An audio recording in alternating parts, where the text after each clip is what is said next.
So it's the 1800s. 1800s, Imagine you live in the Wild West in 1893 and there's nothing good on Netflix that night. So what do you do for entertainment? Lucky for you, there's a medicine show in town performed by a man who calls himself the Rattlesnake King. He'll kill and boil a snake right in front of you, and then he'll try to sell you his patent snake oil.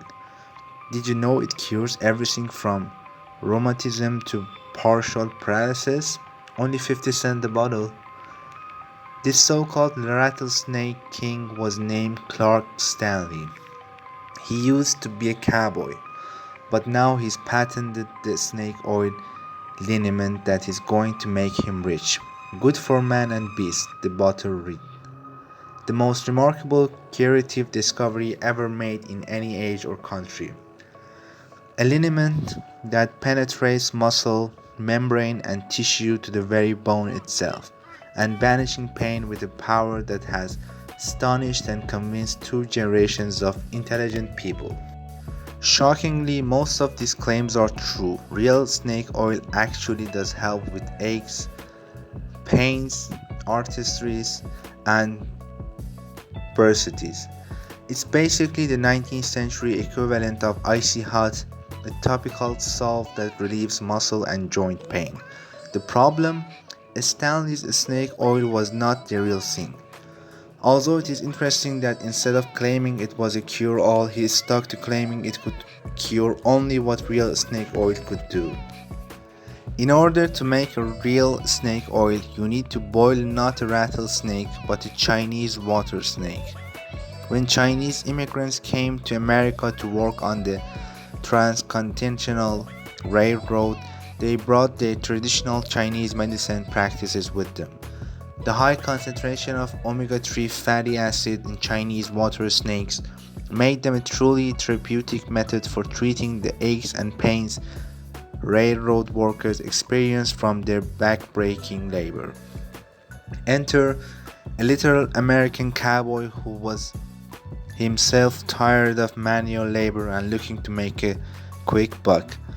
Ironically, Clarke Stanley did credit traditional medicine practices with giving him the recipe for a snake oil liniment, but he claimed it was the Hopi Native American tribe, not the Chinese, that showed him his healing powers.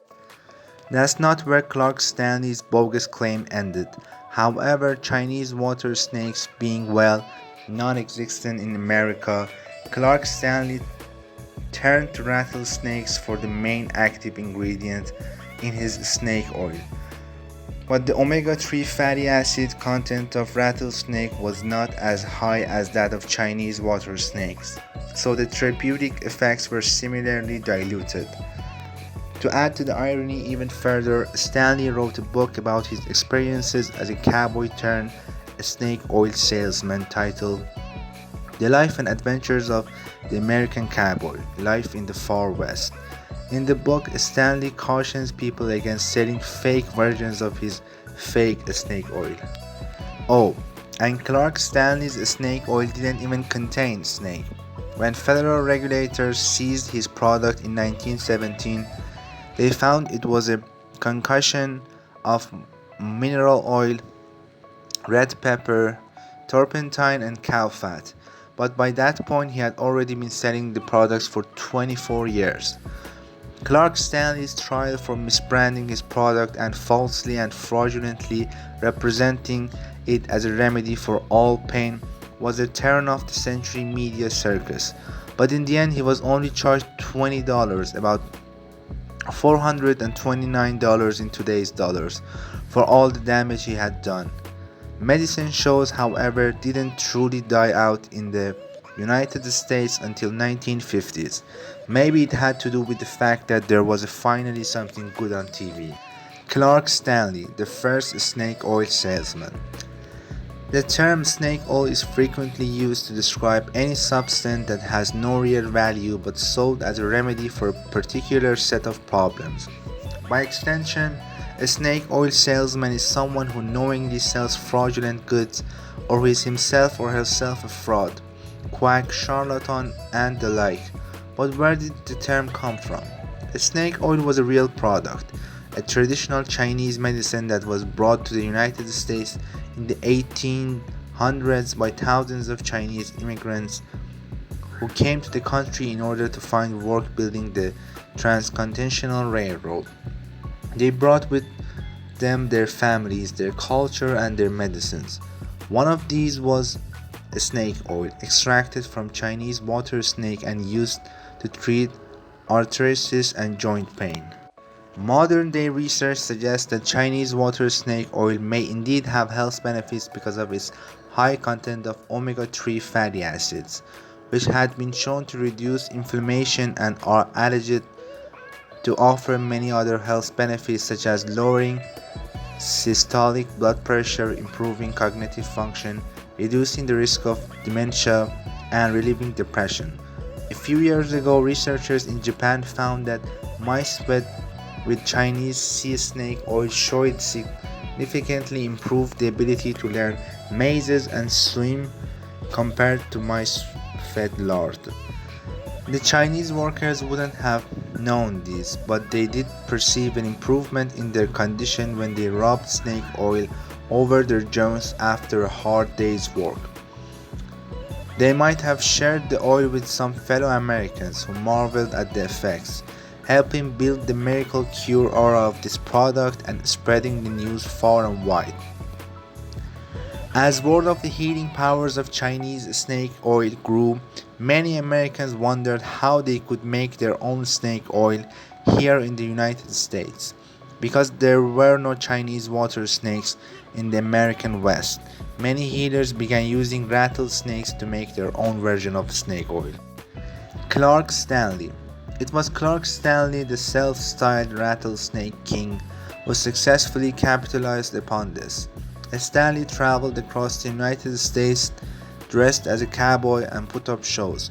In front of a crowd, he would slice open the live rattlesnake and throw it into boiling water. And when the fats of the reptile rose to the surface, he would skim the top and bottle up the oil. Throngs of people lined up at his shows to buy the stuff. Stanley claimed that he learned about the healing power of rattlesnake oil from Hopi medicine men.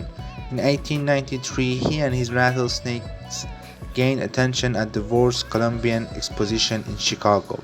Later, he went on to establish production facilities in Beverly, Massachusetts and Providence, Rhode Island. However, there was a problem with Stanley's product. Rattlesnake oil wasn't as effective as Chinese water snake oil. Chinese water snakes contains around 20% eicosapentaenoic acid, which is a type of omega-3. Rattlesnake, on the other hand, only have a little over 8% of this acid. Secondly, Stanley's snake oil didn't contain any snake oil at all. In 1917, federal investigators seized a shipment of Stanley's snake oil and found that it contained primarily mineral oil, fatty oil, believed to from beef, chili peppers, turpentine, and camphor. Stanley was charged for fraudulent marketing and fined $20. Ever since then, the term snake oil has been established in popular culture as a reference to any worthless concoction sold as medicine, and has been extended to describe a wide-ranging degree of fraudulent goods, services, ideas, and activities such as worthless rhetoric in politics.